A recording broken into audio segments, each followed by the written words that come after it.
नमस्कार भारतीय वैद्यांनो. खरं तर खूप दिवस झाले आपण मॉडर्न टॉपिकच घेत होतो.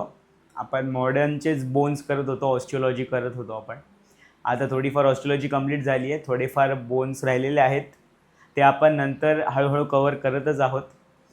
तर आज म्हणलं मी की आपण एक आयुर्वेदिक सेशन घेऊया. आपण एक आयुर्वेदिक टॉपिक आज घेऊया. तर आजच्या टॉपिकचं आपलं नाव आहे अस्थिशारीर. आपण आत्ताच नुकती ऑस्ट्रोलॉजी कंप्लीट केली ना, त्यामुळं मग आयुर्वेदिक पर्स्पेक्टिव्हने नक्की ऑस्ट्रोलॉजी म्हणजे काय हे आज आपण बघणार आहोत. ठीक आहे. अस्थि हा एक धातू आहे बॉडीमध्ये. ठीक आहे. आपल्या बॉडीमध्ये अस्थि नावाचा एक धातू आहे आणि त्याचं शारीर म्हणजे त्याचा अभ्यास करणे. आपण शरीराची व्याख्या बघितली, त्याची व्याख्या होती शिर्यते तत् शरीरम. जे प्रत्येक क्षण झिजत जातं ते म्हणजे शरीर होय, आणि त्याचा अभ्यास करणे म्हणजे शारीर, आणि त्याच याचा अस्थींचा अभ्यास करणे म्हणजे अस्थिशारीर. ठीक आहे. चला तर मग आपण आता सुरुवात करूया. तर बाबा नक्की अस्थि म्हणजे काय, अस्थि म्हणजे काय ते आज आपण बघूया. ठीक आहे. त्याची निरुक्ती काय, अस्थि शब्दाची डेफिनेशन काय, नक्की त्याचं ओरिजिन कुठून झालं आहे ते आता आपण पाहूयात. तर अस्यते इति अस्ति. हा एक धातू आहे. त्याचा अर्थ असा होतो की जे झिजत नाही, जे डिकम्पोज होत नाही, त्याचा धातूचा असा अर्थ आहे, ते म्हणजे अस्थि होय. अस्थि एक कठिनांश देह अस्मिन. आपल्या मानवी शरीरात अस्थि हा एक कठीण भाग आहे. आपल्या देहाला धारण करणारा कठीण भाग म्हणजे अस्थि होय. ठीक आहे. तुम्ही बघा इथं मी वर्ड टू वर्ड सगळ्याचं तुम्हाला हे दिलेलं आहे, मिनिंग दिलेलं आहे.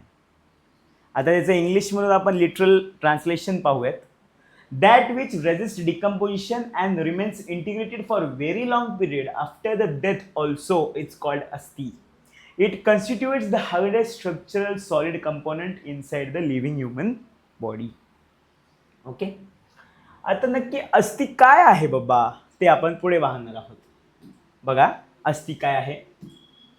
रसाश्रुक मास मेदोस्ती मज्ज शुक्राणी धातवः. हे सप्त प्रकारचे धातू आपल्या मानवी शरीरात आहेत. ते आपल्याला कोणी सांगितलं आहे, अष्टांग हृदयमध्ये आपल्याला ते सांगितलेले आहे. बघा अष्टांग हृदयमध्ये ते आपल्याला सांगितलेले आहे. त्या सप्त धातूंमधला जो पाचवा धातू आहे, रस अश्रुक मास मेद नंतर जो येणारा धातू आहे, तो धातू म्हणजे अस्थि. तो धातू म्हणजे अस्थि धातू. आता धातू म्हणजे नेमकं काय, तर धारणा धातव. याचा अर्थ जे आपल्या शरीराला धारण करते, जे आपल्या शरीरामध्ये आहे, जे आपल्या शरीराला धारण करते ते धातू. ठीक आहे. They are the fundamental entities which from which the body is made. There are 7 types of tissues from which our body is made. ठीक आहे. तर बघा त्या पण प्रत्येकी शब्दाचा अर्थ मी इथे तुम्हाला दिलेला आहे. आता बाबा आता जो धातू आहे अस्थि धातू, त्याची निर्मिती कशी होते बघा. रसाद रक्त तथो मास, मास मेदो तथो अस्थिच. रसात रक्त, रसात तिथं संधी आहे, तो रसात शब्द आहे, म्हणजे रसापासून रक्ताची निर्मिती होते, आणि त्या रक्तापासून मांस धातूची निर्मिती होते, आणि त्या मांस धातूपासून मेधाची उत्पत्ती होते, निर्मिती होते, आणि त्या मेधापासून पुढे जाऊन अस्थि धातूची निर्मिती होते. बघा किती सुंदर असं त्यांनी आपल्याला सांगितलेलं आहे. आता पुढे बघूया आपण. मेद स्नेह स्वेदो दृढत्व पृष्टिम असतानाच. याचा अर्थ मेध, स्नेह आणि स्वेद हे अस्थि धातूचं पुष्टी करतात, म्हणजे त्याला नरिशमेंट देतात. बरोबर. आणि दृढत्व म्हणजे त्याला फर्मनेस प्रदान करण्याचं कार्य हे या 3 जागांचं आहे, म्हणजेच मेध, स्नेह आणि स्वेद. ठीक आहे. आता बाबा हे बनले कसं आहे हा धातू ते आपण बघूया. पृथ्वी, अग्नी, अनिल आदी, म्हणजे पृथ्वी, अग्नी आणि अनिल हे 3 महाभूत प्राधान्याने, आणि बाकीचे 2 पण आहेत, पण हे 3 महाभूत प्राधान्याने. आपण काय शिकलो आहोत की संपूर्ण संसार हे संपूर्ण विश्व 5 तत्वांनी 5 महाभूतांनी बनलेलं आहे. त्यातले हे 3 प्राधान्याने मुख्याने आणि आधी पण बाकीचे पण जे आकाश आणि जल राहिलेले आहेत ते पण त्यांच्या संघाताने म्हणजेच त्यांच्या कॉम्बिनेशनने व त्यानंतर सूक्ष्म म्हणजे स्वतःची उष्णता म्हणजे यांना इथं काय सांगायचं आहे की अस्थिधातूची स्वतःची एक धातुवाग्नी आहे. त्यावेळी ज्यावेळी त्या धातुवाग्नीचं कार्य होतं त्यावेळी या अस्थिधातूला खरत्व प्रकरोत असते म्हणजे खरत्व प्रदान होतं आणि त्यानंतर त्या गोष्टीला अस्थि हे नाव दिलं जातं आणि अशा प्रकारे आपल्या बॉडीमध्ये अस्थिधातू तयार होतो. प्रकरोतस्य जायते अस्ति ततो नृणाम. ठीक आहे, तर आपण पुढे पाहूयात. तर बघा, मेदसतानी पुर्यन्ते स्नेहो मज्जा तथा स्मृतः. याचा अर्थ असा होतो की जे पोकळ्या आपल्या बोन्समध्ये आहेत, जे पोर्स आपल्या बोन्समध्ये आहेत ना, त्याच्यात मेदधातूचा स्नेहांश म्हणजे स्निग्ध अंश म्हणजे जो अनक्यूटनेस जो आहे, जो चिकटपणा, जो तेलकटपणा जो आहे, जो ऑइलीनेस आहे, ज्यावेळी तो या पोर्समध्ये पुरतो म्हणजे ज्यावेळी तो त्या पोर्समध्ये जाऊन बसतो त्यावेळी आपण त्या गोष्टीला मज्जाधातू ही उपमा देतो. बघा नंतर मज्जाधातू रसाश्रुक्मास मेदोस्ती मज्जा म्हणजे अस्थिनंतर मज्जा. ठीक आहे, स्मृतः. आता बाबा ठीक आहे, आपण म्हणतो की ते ज्या पोकळ्यांमध्ये जाऊन बसतात मग त्याला मज्जाधातू म्हणतात, पण त्या पोकळ्या नेमकी तयार कशा झाल्या आहेत या पुढच्या श्लोकमध्ये चरकाने त्याच्या चिकित्सा स्थानात सांगितलेलं आहे की वाव्य आकाश आदी भी भावही सौशिर्या जायते अस्तिषु. याचा अर्थ असा होतो की वायू आणि आकाश अजून त्याच्यासोबत बाकी सर्व पंचमहाभूत, वायू आणि आकाश हे प्राधान्याने आणि बाकीच्या महाभूतांच्या गुणांमुळे किंवा क्रियांमुळे हे ज्या संशिर्य आहेत, संशिर्य म्हणजे पोकळ्या ज्या आहेत, होल्स जे आहेत, पोर्स, ते आपल्या अस्थिंमध्ये तयार होतात आणि मग त्या अस्थिमध्ये या मेदधातूचा स्नेह अंश जाऊन तिथे मज्जाधातू तयार होते.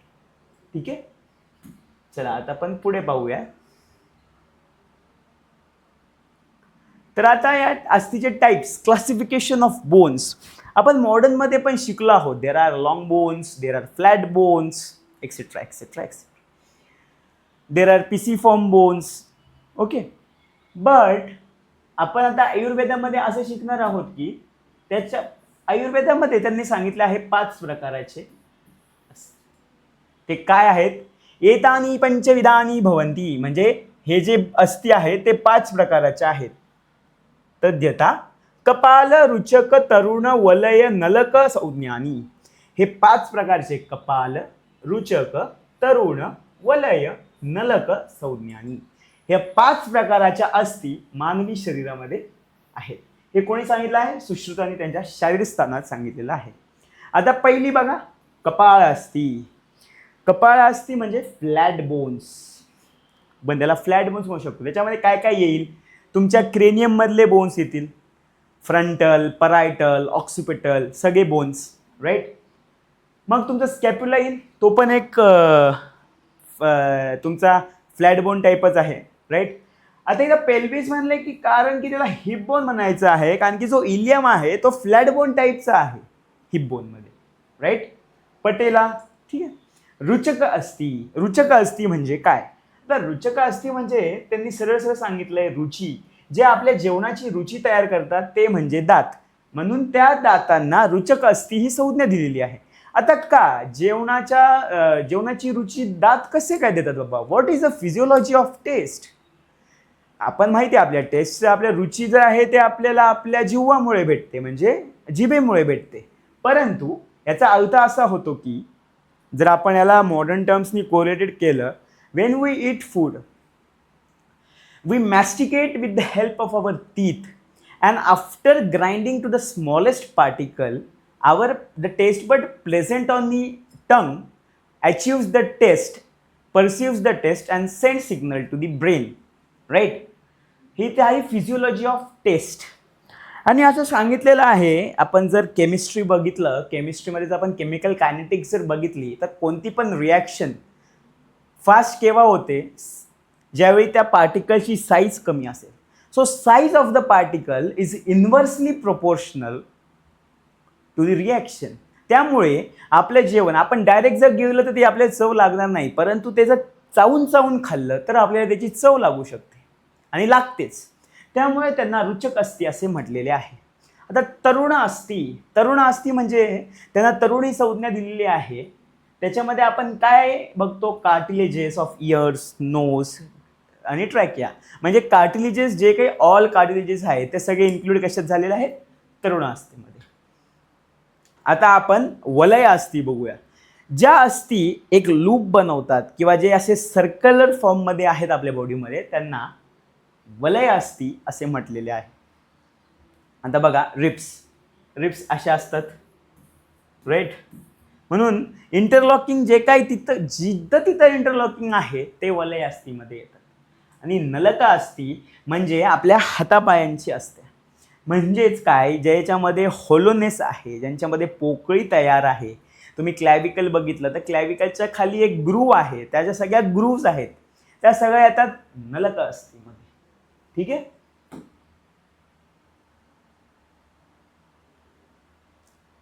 आता अस्थींची संख्या नेमकी काय. आता वेगवेगळ्या अस्थींच्या संख्या सांगितलेल्या आहेत. तर बघा, आता त्रीणी शतषष्टानी अस्ति शतानी. आता हे तीन घ्यायचे.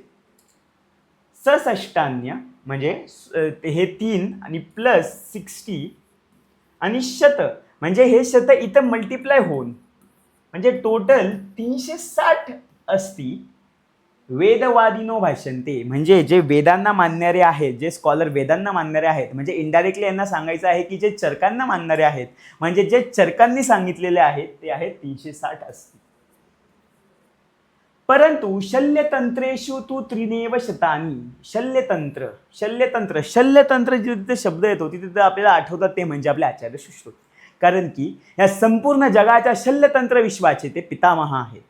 तर त्यांनी सांगितलेलं आहे की आपल्या बॉडीमध्ये किंवा आपल्या शरीरामध्ये फक्त 300 म्हणजे 3 आणि शतानी फक्त 300 हाडं आहेत. आणि त्यांनी फक्त असं सांगितलं नाहीये, तर त्यांनी स्पेसिफिकली त्यांचं हे पण केलेलं आहे की त्या कशा प्रकारे त्यांचे 300 हाडं आहेत. तेषाम सविंशतीयम अस्ति शतशाकेषु.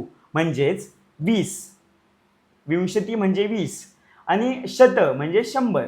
टोटल किती झाले, 120 जे हाडं आहेत ते तुमच्या शाखांमध्ये म्हणजे तुमच्या दोन्ही हातपायांमध्ये आहेत, अप्पर लिम अँड लोअर लिम. त्यानंतर सप्तदशोत्तरम शतम, इथं शत आलेलं आहे.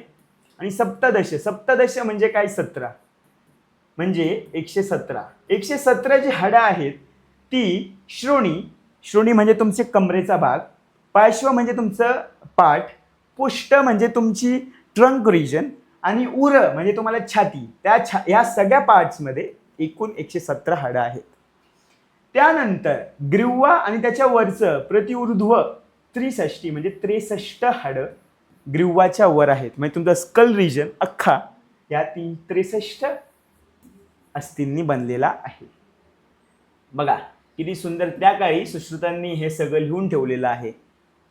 किती बुद्धिमान असतील आचार्य सुश्रुत, हे बघा पूर्णपणे.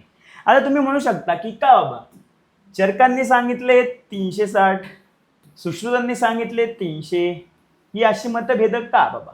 तर या 360 सांगितल्याच्या मागं चरकांनी त्याच्यामध्ये 30चे जे सॉकेट्स आहेत ते पण इन्क्लूड केलेले आहेत. मायनर कार्टिलेजेस आणि नख हे पण इन्क्लूड केलेले आहेत, ते सुश्रुतांनी केलेले नाहीत. कारण की 30 सॉकेट्स, नेल आणि कार्टिलेजेस हे त्या चरकांनी इन्क्लूड केलं, कारण की चरक हे एक फिजिशियन होते. त्यांनी लिहिलेला जो ग्रंथ आहे तो कायचिकित्सा प्रधान ग्रंथ आहे. आणि आचार्य सुश्रुत हे शल्यतंत्र प्रधान आहेत. त्यांना सर्जरीशी ज्यांना जे काय हाडं दिसत आहेत त्याच्यावरच त्यांनी अभ्यास केला होता. त्यामुळे दोघेही चुकीचे नाही आहेत, दोघेही बरोबर आहेत त्यांच्या पर्स्पेक्टिव्हने.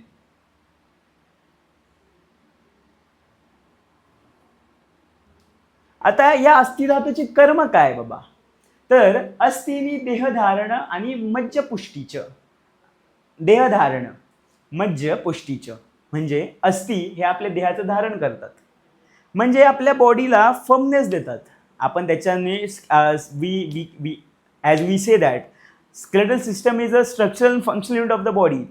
त्याच्यावर आपण उभा आहोत, त्याच्यावरती आपण लोकोमोशन करतो. ठीक आहे.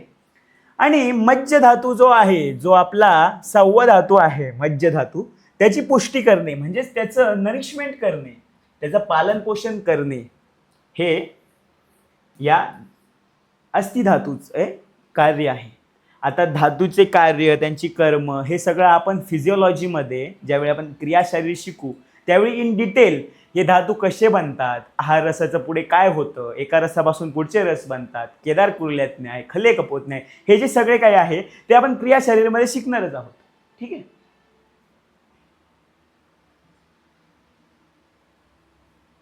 आता हा जो कार्यांचा इतका मोठा जो श्लोक जो सुश्रुतांनी त्यांच्या शारीरस्थानात लिहिलेला आहे, त्याचा अर्थ असा होतो की ज्याप्रमाणे या भूतलावर, आता हा इथं त्यांनी लोकपुरुष साम्य सिद्धांत याचा वापर करून हे आपल्याला सांगितलेला. लोकपुरुष साम्य सिद्धांत आपल्याला काय सांगतं की जसं या भूतलावर, ह्या पृथ्वीवर जसं काही ह्या संसारात जे काही आहे तसंच आपल्या बॉडीमध्ये चालतं, हे लोकपुरुष साम्य सिद्धांत सांगतं.